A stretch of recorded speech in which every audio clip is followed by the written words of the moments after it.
오늘 우리가 읽은 말씀은 사도 바울이 이제 3차 전도 여행을 마치고 예루살렘으로 이제 가는 도중에 이제 에베소를 들러서 가면 좋은데 에베소를 들러서 가기에는 여러 가지 형편이 마땅치가 않아서 밀레도라고 하는 항구에 화물선이니까 거기 이제 배가 정박을 해서 화물을 싣고 하는 그런 과정 속에 드로아에서 일주일을 보냈고 밀레도에는 잠시 정박하고 가니까 에베소에 있는 장로들을 불러서 이른바 고별 설교를 하는 그런 장면입니다. 사도행전에 사도 바울의 변증이 5번 나오고 설교가 3번 나옵니다.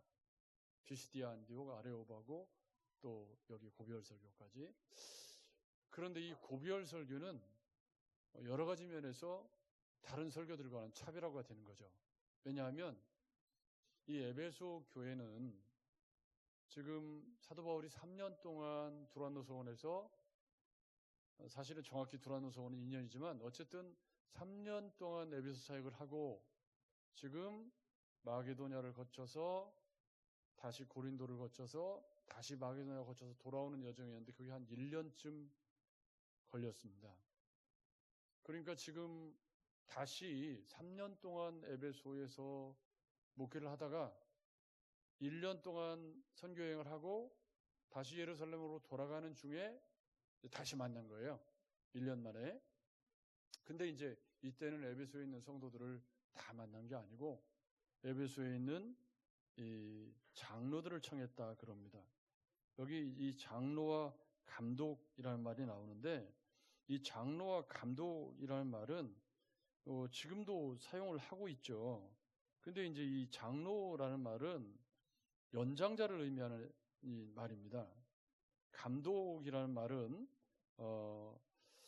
이 장로는 나이가 많은 연장자들을 지칭하는 그런 말이었고 이 감독은 그들을 지도하는 지도자를 의미하는 그런 말이었는데 그들을 이제 청해서 같은 말인데 사실은 다른 의미로 사용이 되어지고 있죠.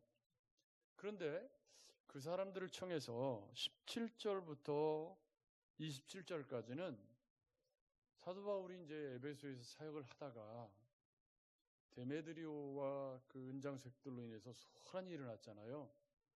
그래서 좀 급하게 떠나가서 1년을 되돌아왔더니 조금 이제 좋지 않은 소문들이 아마 들렸던 것 같아요. 그래서 그 소문들에 대한 답변을 17절부터 27절까지 하는데 제가 볼 때는 앞단락의 중심 단어는 성령에 매여 뒤쪽의 중심 단어는 기억하라. 그래서 성령에 매여 말씀을 기억하는 가운데 삼가하고 주는 것이 받는 것보다 복이 있다. 이렇게 연결을 시켜볼 수가 있습니다. 여러분, 우리 인생을 살아가는 삶의 여정에 우리는 피할 수 없이 무언가에 매여 살아갈 수밖에 없는 존재들입니다. 여러분 그렇죠? 우리를 붙잡아 매고 있는 것이 무엇이어야 하느냐? 라는 질문 앞에 여기 사도 바울이 성령에 매여 나는 예루살렘으로 가거니와 이 말은 인간적인 욕망에 매여가 아니라 성령께서 강권하심으로 혹은 성령 충만함으로 이렇게 이해를 할 수 있을 겁니다. 한 번뿐인 우리의 인생을 살아가면서 우리가 수많은 것들에 매여 살아갑니다. 제가 이 부분을 그 주일 오후에 나누면서 산막동에 키웠던 강아지 이야기도 했거든요. 기억나시죠? 그 강아지가 그냥 하도 돌아다니면서 말짓을 해가지고 붙들어 매놨더니 그냥 막 어떻게 막 시끄럽게 짖다가 나중에 매여진 게 익숙해져서 줄을 풀러놔도 이제는 그 줄 밖으로 벗어나지 않더라고요. 매여 있다는 건 그런 겁니다. 저는 새벽 기도에 매여 있죠. 근데 제가 새벽 기도에 매이지 않으면 우리 새벽 예배는 금방 무너지고 말 겁니다. 매인다는 건 꼭 나쁜 의미만이 아닌 거죠. 그런데 나쁜 의미로 매이는 게 있어요. 여러분 그렇죠? 어떤 사람들은 술에 매여서 사는 사람도 있고 도박에 쾌락에 매여 사는 사람들도 있고 아무튼 우리를 뭔가 붙들어매 염려와 불안에 매여 사는 사람들도 있어요. 한번 우리 옆에 있는 지체들 요즘 뭐에 매여 사세요? 한번 물어봐 보시겠습니까? 뭐에 매여 사세요? 시작. 좀 근심된 얼굴로 묻지 말고 요즘 뭐에 매여 사십니까? 성령에 매여 사시면 참 제일 좋겠지만 뭔가 다른 것에 매여 살고 있다면 그것이 내 삶을 지배하고 있을 가능성이 큽니다. 근데 사도 바울은 성령에 매여 예루살렘으로 가는데 거기서 무슨 일을 당할지 내가 알지 못하고 성령이 뭐라고 말씀하시냐면 각성에서 내게 증언하여 결박과 환난이 나를 기다린다.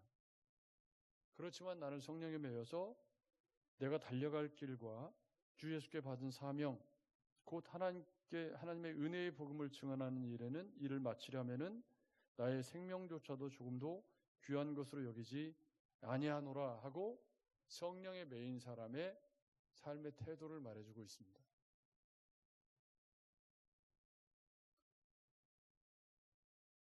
어떤 분은 이 카카오톡 프로필에 예수 중독 또 여러 가지 그런 성령에 매였다는 증거들을 제 카카오톡 프로필에는 일평생 온전함으로 올 한 해는 그렇게 걸어놨습니다.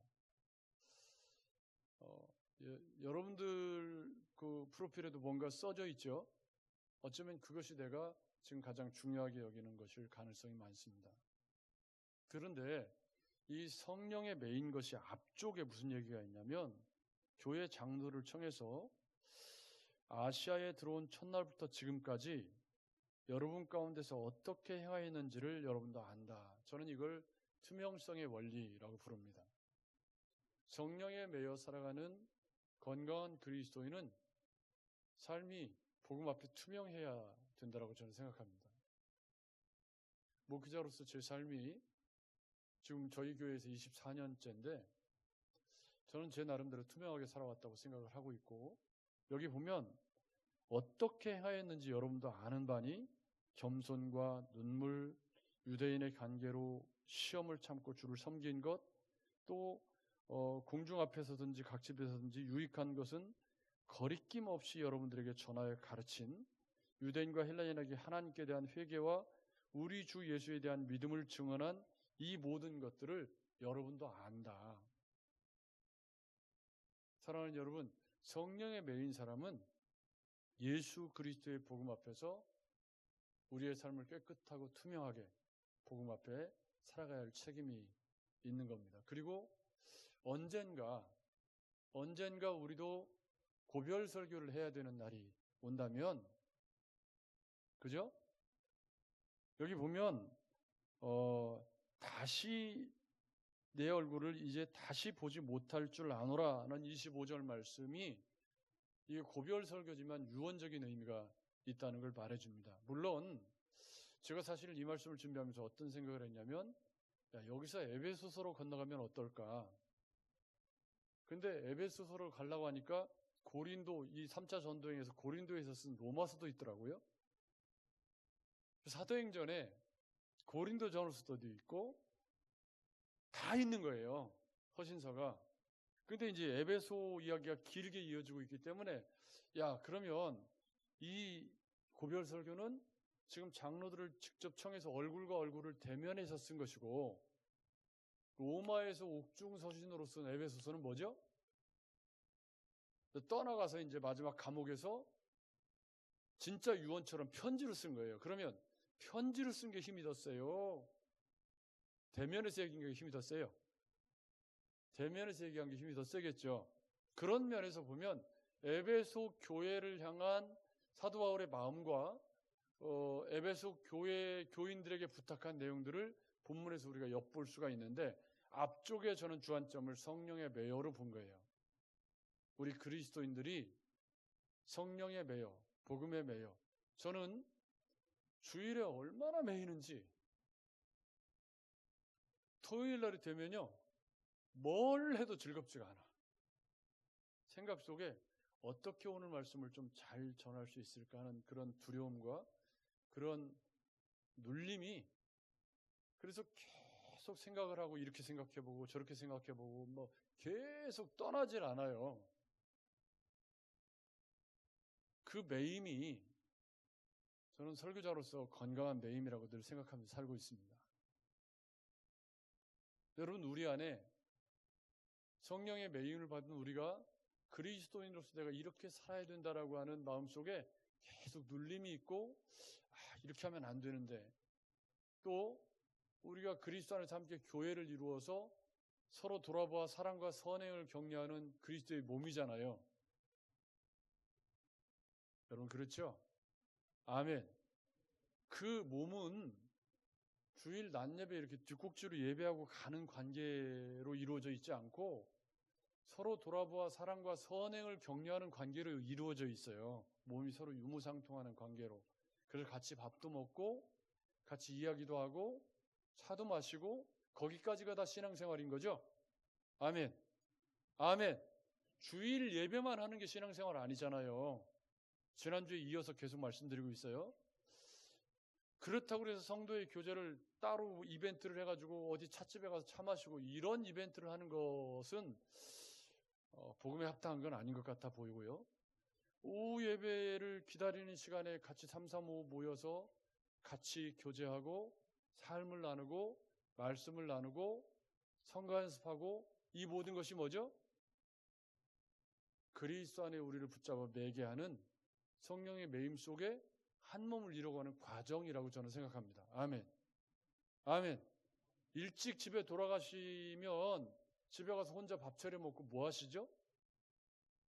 부담을 그냥 팍팍 주는 거야, 지금. 그냥 부담을 확. 교회에서 밥 주니까 맛있게 같이 밥 먹고 교제도 좀 하고 차도 마시고 그래도 안 되면 할 수 없지만, 그래서 이 성령에 매여 살아가는 사도 바울이 자기 삶을 투명하게 이렇게 보여주는 부분에 있어서 성도의 교제는 우리가 이렇게 와서 저하고 설교를 듣고 이렇게 주님과 이렇게 관계를 맺고 살아가는 거기뿐만 아니라 사도 바울의 얘기를 들어보면 여기 뭐가 있죠?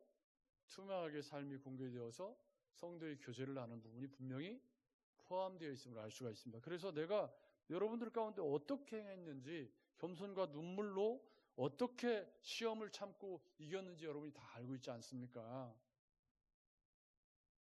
근데 가끔 보면 저분이 어떤 생각을 하는지, 무슨 생각을 하고 있는지 구정물통 속 같은 사람도 있잖아요.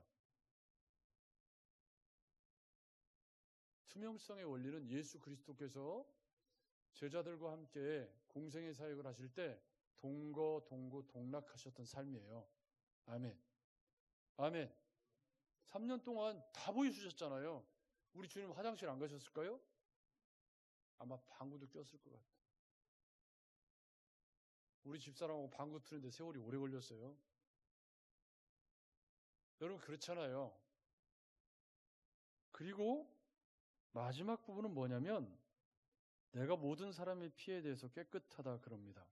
이 너희도 아는 바와 거리낌 없이 이 말씀과 함께 나는 최선을 다했다는 이 부분, 특히 오늘 여러분에게 증언하거니와 모든 사람의 피에 대하여 너가 깨끗하니라는 이 말씀은 에스겔 3장 17절부터 21절을 배경으로 하고 있는데, 거기에 무슨 말씀이 나오냐면, 인자야, 에스겔에게 하는 말입니다. 내가 너를 이스라엘 족속의 파수꾼으로 세웠으니 너는 내 입의 말을 듣고 나를 대신해서 그들을 깨우쳐라. 에스겔의 사명입니다.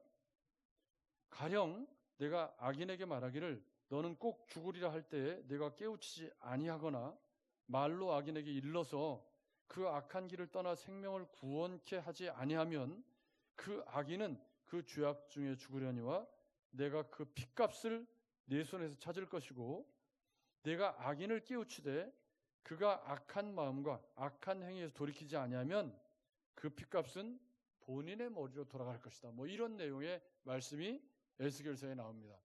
여기 내가 피에 대해서 깨끗하다는 말씀은 바로 그런 배경 속에서 한 말씀이에요. 나는 하나님의 말씀을 깨끗하고 정직하고 투명하게 정했고 거리낌 없이 최선을 다해서 하나님의 뜻을 여러분이 다 전했기 때문에 그 말씀을 듣고 성령에 매여 살아가는 투명한 삶을 살아가는 건 누구의 몫이라는 거예요? 우리의 몫이죠. 그러면서 사실은 28절부터 35절까지가 오늘 말씀의 저는 핵심이기 때문에 성령에 매여서 우리가 어떻게 살아야 될 것인가, 삼가하고 기억하고 주는 것이 받는 것보다 복이 있다는 것을, 복이 있는 삶을 실천하는 것인데, 저는 가운데 부분을 먼저 보려고 합니다. 29절부터 내가 떠난 후에 사나운 이리가 여러분에게 들어와서 그 양떼를 아끼지 아니하고, 그러니까 온갖 우리를 미혹하게 하는 이단들이 일어나서 우리를 넘어지게 하고 미혹하고, 지금도 여전히 마찬가지입니다. 그렇기 때문에 그러므로 31절에 그러므로 여러분이 일깨어 내가 3년이나 밤낮 쉬지 않고 눈물로 여러분을 훈계하던 것을 기억해라 라고 말씀을 하고 있습니다. 여기 일깨어라는 말은 영적으로 각성해 있는 것을 의미하고 깨어 있어야 기억할 수 있다. 그래서 내가 눈물로 각 사람을 훈계하던 것을 여러분이 기억했으면 좋겠다. 저는 이렇게 생각하는 거예요. 성령에 매인 사람은 하나님의 말씀을 기억하는 사람이고 깨어 살아가는 사람이다. 아멘. 아멘. 성령에 매여 있다는 건 말씀에 매여 있다는 뜻이고, 말씀에 매여 있다는 건 깨어 있는 삶을 가능하게 하는 원동력이 되는 것이죠. 왜요? 말씀은 살았고 운동력이 있어서 좌우의 날선 검과 같은 능력의 말씀이기 때문에 그 말씀이 우리 속에 들어와서 우리의 삶을 움직일 때 그리스도인으로서 행복이 거기서 생기는 거지, 그 말씀이 나와 상관이 없이 귀로 듣는 말씀이고 거북하면 그냥 안 나와버리고 관계를 끊어버리고 이렇게 살아가는 그리스도인이라면, 그런 그리스도인의 삶에 예수로 말미암는 행복이라는 건 존재할 수가 없는 거겠죠. 여러분 그렇죠? 일깨어 기억하라고 말씀하시면서 32절 말씀을 같이 읽어보겠습니다. 시작. 지금 내가 여러분을 주와 및 그 은혜의 말씀에 부탁하노니 그 말씀이 여러분을 능히 든든히 세우사 거룩하게 하심을 입은 모든 자 가운데 기업이 있게 하시리라. 아멘. 아멘. 거두절미하고 이렇게 딱 요약하면 말씀이 우리를 기업이 있게 하시리라, 이렇게 연결돼요. 뒤집어 말하면 이 기업이라는 건 뭐죠? 나의 영원하신 기업 생명보다 귀하다 할 때 그 기업이 뭐죠? 영원한 천국이잖아요. 우리가 상속받을 천국. 여러분 맞죠? 근데 그 천국은 지금 이 땅에 임한 천국이기도 하지만 장차 상속받을 천국인데, 여기서 말씀하고 있는 그 은혜의 말씀께 여러분을 부탁하는데 그 말씀이 능히 여러분을 영원한 기업으로 인도하실 것입니다. 이 말은 어떤 의미죠? 우리와 믿음으로 걸어가는 여정에 계속 그 말씀을 기억하고 그 말씀에 깨어서 계속 그 믿음의 여정을 걸어가게 될 때 그 말씀만이 능히 우리를 영원한 천국으로 인도하는 유일한 길입니다. 아멘. 그런 뜻입니다. 이 말은 뒤집어 말하면 무슨 얘기냐면, 말씀을 계속해서 기억하고 그 말씀을 내 삶의 원리로 삼고 그 말씀대로 살아가기 위한 노력을 지속해 나가는 것을, 여기 내가 여러분을 주와 및 그 은혜의 말씀에 부탁하노니 그 말씀이 여러분이 능히, 그 말씀이 여러분을 능히 든든히 세우고, 아멘. 말씀이 우리를 든든히 세워가는 겁니다. 이 말은 말씀이 우리 안에 있어야 성령에 매일 수 있고, 아멘. 말씀이 우리 안에 있어야 삶의 원리를 세워갈 수 있고, 아멘. 그 말씀이 우리 안에 있어야 영원한 기업을 향한 우리의 소망이 계속 불타오를 수 있는 거예요. 성령에 매인 것과 이 30절 말씀은 저는 같은 것이라고 생각해요.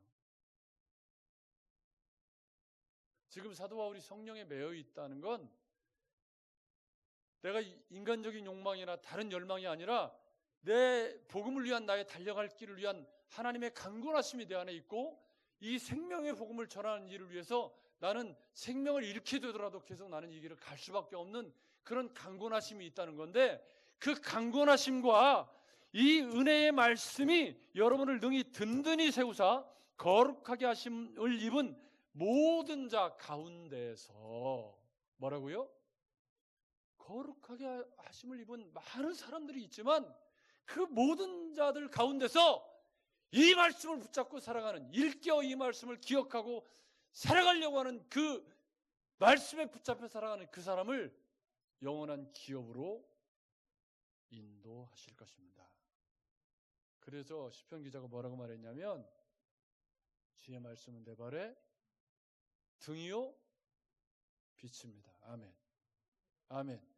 여러분, 말씀의 조명 없이, 말씀의 인도함 없이 매일매일 그리스도로 살아간다는 건 저는 이정표 없는 길을 계속 걸어가고 있는 것과 다를 바가 없다. 한치 앞으로 알 수 없는 인생을 그리스도인으로서 어디에 표준을 두고 살아가야 될 것이냐라고 했을 때, 진리의 말씀이 우리에게 길을 제시해 주지 않습니까?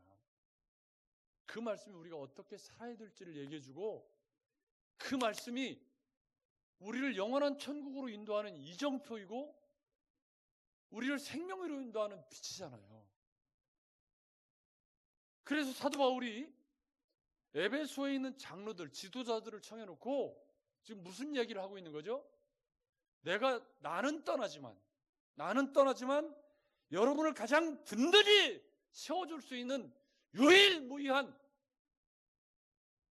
성도의 신앙의 원리가 있다면 그것은 말씀을 기억하고 일깨어 살아가는 것입니다. 그렇게 유언을 하고 있는 거예요.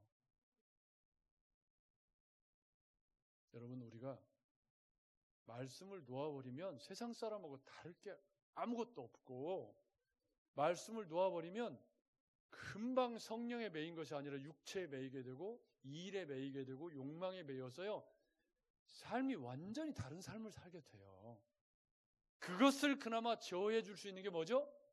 매일 말씀을 붙잡고 씨름하면서 그래도 내가 말씀대로 살아가려고 애쓰는 그런 삶을 일컬어서 28절 말씀, 자기를 위하여 또 온 양떼를 위하여 삼가라. 아멘. 삼간다는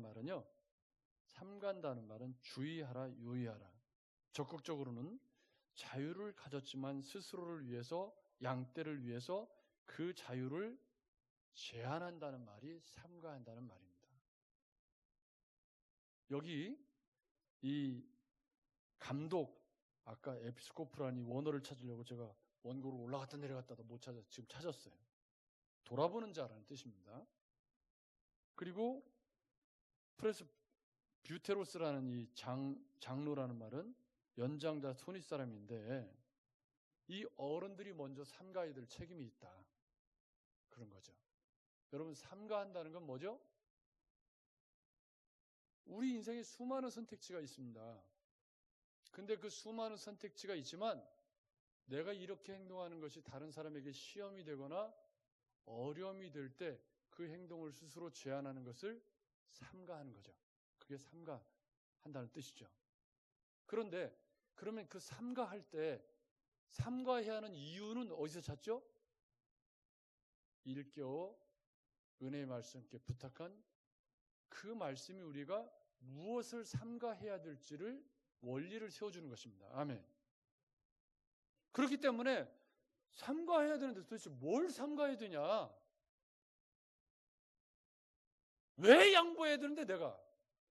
왜 내 자유를 억어야 되는데?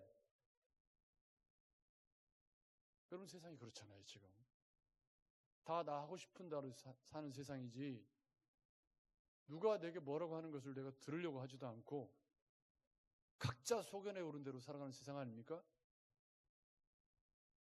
그런데 사도 바울은 에베소에 있는 장로들을 청해서 당신들을 성령께서 당신들을 감독자로 자기 피로 사신 교회를 보살피게 하셨으니 마땅히 감독자와 장로들은 자기를 위해서, 교회를 위해서 삼가할 줄 알아야 합니다. 아멘. 여러분, 우리도 마찬가지입니다.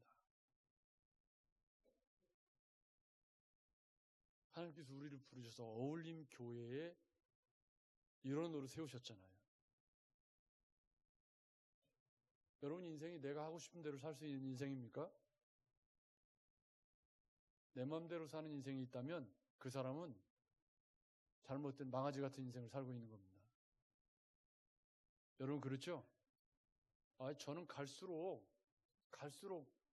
권력의 이동이 내무부 장관 쪽으로 가잖아요. 싫든 좋든 이렇게 그냥 눈치도 봐야 되고 또 스스로 조심도 해야 되고 그렇게 되는 것 같아요. 왜 그러는 거죠? 왜 그럴까요? 가정의 평화를 위해서 그렇고 또 나이를 먹었다는 건 책임도 같이 따르는 거니까 그러기 위해서 젊을 때 제가 철없이 사고 했던 그런 인생에서 엊그제 젊을 때 그랬으면 지금 뭐 했겠다 그러더라고요, 아내가. 근데 지금이라도 철들으니 얼마나 다행이요. 자, 그러고 말았습니다만은 여러분 삼가한다는 건 신앙에 철이 들었다는 뜻이에요. 여러분 그렇잖아요. 신앙에 철이 들면 내가 이렇게 행동하면 다른 사람이 연약한 지체들이 실족하지 않을까? 한 번 더 생각하는 거 아니에요. 여러분 그렇죠? 삼가한다는 건 성숙한 자유와 같은 의미예요. 근데 그 삼가할 때 원리를 뭐가 제공해요? 일깨운 말씀이 원리를 제공하는 거죠. 누군가가 내게 지적질을 해가지고 내가 삼가할 수 있나요? 아니, 누군가가 나에게 지적질을 해서 내가 하면 성질이 나지 삼가지지가 않아요. 말씀이 나를 일깨워서 내 스스로가 이렇게 살면 안 되지. 여러분 오늘 이 앞에 있는 담임 목사가 하는 이 설교도 말씀이 여러분을 일깨우는 과정으로 보셔야 됩니다. 이걸 또 목사님이 나를 어쩌네 그렇게 들으시면 안 되고 본문 속에 있는 얘기를 제가 지금 하고 있으니까요.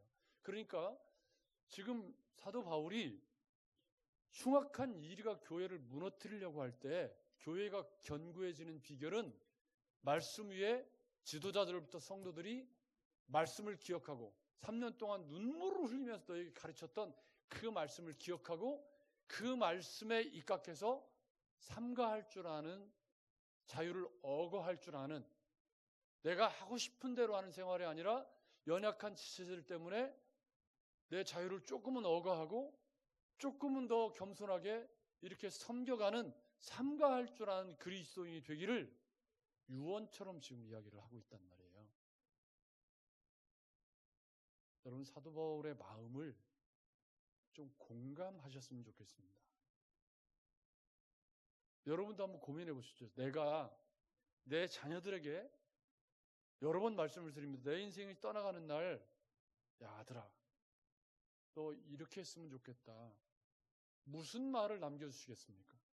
사도 바울은 지금 다시 여러분들을 내가 볼 수 없다. 실제로 보지 못했어요. 그러고 나서 에베소서를 쓰긴 했지만 이 고별 설교를 하면서 흉악한 일이 계속 들끓게 될 건데 그런 하나님의 교회를 감독자들, 지도자들인 당신이 교회를 건강하게 세워가기 위해서는 당신들에게 교회를 부탁하는 게 아니라 은혜의 말씀에게 하나님의 교회를 부탁한다고 이야기를 하고 있어요.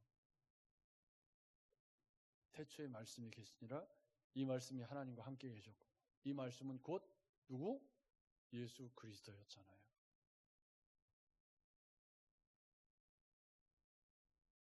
그래서 저는 말씀이 우리 속에 있어야 삼가하는 삶을 살아갈 수 있다.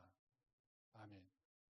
근데 그 말씀이 우리에게 있을 때 성령에 매여 살아가는 사도 바울이 그 뒤에 33절 이하에 보면 다른 쪽으로 또 열매가 맺혀요. 뭐죠? 내가 은이나 금이나 의복을 탐하지 아니하였고 여러분이 아는 바와 같이 이 손으로 나와 내 동행이 쓰는 것을 충당하여 범사에 여러분에게 모본을 보여준 바와 같이 수고에 약한 사람을 돕고 또 주 예수께서 친히 말씀하신 바 주는 것이 받는 것보다 복이 있다 하심을 기억하여야 할지니라. 아멘. 사도 바울이 유언으로 남겨야 될 꼭 한마디가 있다면 주는 것이 받는 것보다 복이 있다. 이 얘기를 꼭 하고 싶었다는 거예요. 삼가해야 되는 것이 교회를 세워가기 위한 지도자로서의 자질에 관한 이야기라면 이 주는 것이 받는 것이 복이 있다는 건 우리 주님께서 가르쳐 주신 성도의 삶의 대원리입니다. 아멘. 아멘. 우리가 그리스도인으로 살아가는 한 절대 외면할 수 없는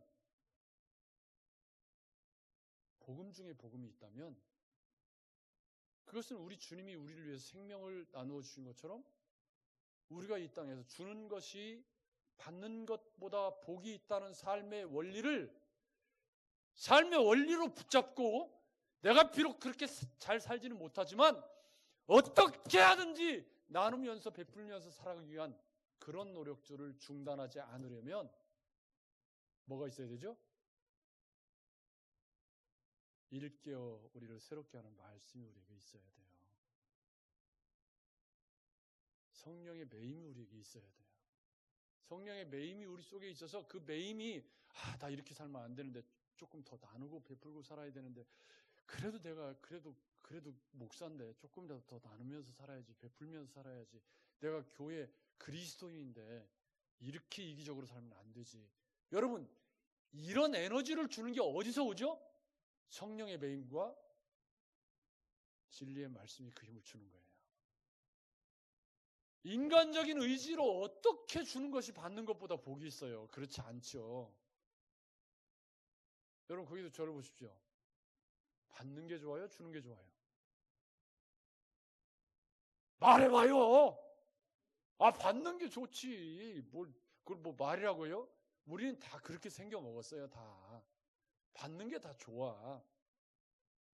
그렇지만 사도 바울이 고별 설교를 하면서 에베소 교회, 오고 오는 세대의 그리스도인들에게 내가 세 가지를 얘기하라면 성경에 매여서 말씀이 우리의 삶을 일깨워서 삼가할 줄 알고 주는 것이 받는 것보다 복이 있다는 걸 기억하고 살았으면 좋겠다. 아멘.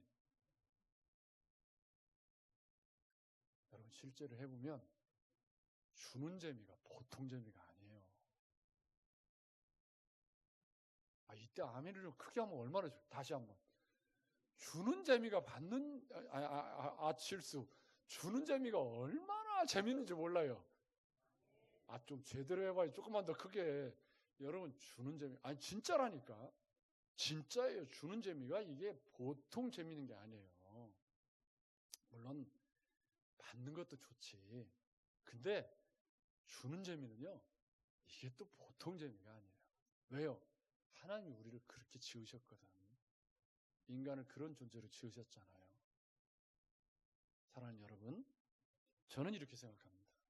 성령에 매이고 말씀의 일깨움, 말씀에게 우리를 부탁한 사도 바울은 무엇이 우리를 삼가하고 주는 삶을 살아갈 수 있는지를 꿰뚫고 있는 뇌관이 뭐예요?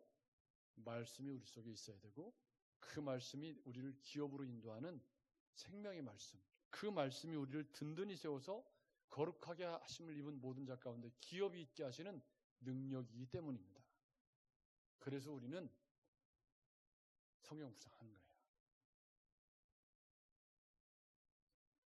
성서유연의 어떤 목사님이 제 블로그 독자인가 봐요. 근데 오늘 개인톡으로 저한테 어떤 교수님의 예레미야 자료를 보내왔어요. 제가 이게 도대체 무슨 뜻이냐. 그러니까 지금 이제 내일부터 예레미야 묵상이 시작이 되니까 예레미야 글 쓸 때 참고하십시오라고 아마 진상을 하신 것 같은데 제가 이걸 어떻게 해석해야 될까 좀 고민하다가 좋게 받아들이기로 했어요. 예레미야 글 쓰실 때 참고하시옵소서라고 주신 줄로 믿고 감사합니다고 답신을 아침에 보냈습니다. 성서윤의원 그분이 꽤 꽤 깊이 관여하고 계신 분으로 제가 알고 있거든요. 근데 아마 제 블로그에 쓰는 글들이 조금 기여를 한다고 보셨는지 모르겠지만 아무튼 글을 보내오셔서 제가 감사한 마음으로 잘해야 되겠다. 사랑하는 여러분, 우리를 삼가하게 하고 주는 것이 받는 것보다 복이 있게 하는 그 매임에 매여 살아가는 인생이 되시기를 주의 이름으로 축복합니다. 그게 성령에 매이는 것이고 그게 은혜의 말씀이 우리를 일깨운 결과라고 저는 말씀드리고 싶은 거예요. 또 한 주간 살아가실 때 어떻게 살아도 금방 또 하루 가고 한 주간 가고 그렇게 흘러갑니다. 여러분 기억하십시오. 우리는 말씀의 은혜가 우리 안에 없으면, 성령의 매임이 우리 안에 없으면 삼가할 능력이 없어요. 없어요. 주는 것이 받는 것보다 복이 있다? 그 말씀을 실천한 능력이 없어요. 그러니 여러분 말씀을 기억하는 삶을 게을리하지 말아야 합니다. 좀 더 부지런을 떠셔서 매일 말씀 앞에 서시고 성령의 기왕에 매일 거면 복음에 매이고 성령에 매여서 삼가할 것을 삼가할 줄 아는, 좀 죄송한 편입니다만은 그리스도인으로서 염치를 좀 알고 세상 앞에 부끄러움도 좀 알고 그리스도인답게 사는 것도 좀 알고 그리고 주는 재미도 좀 알고. 아멘. 아멘. 그런 인생 사시기를 주님의 이름으로 축복합니다. 좋으신 하나님,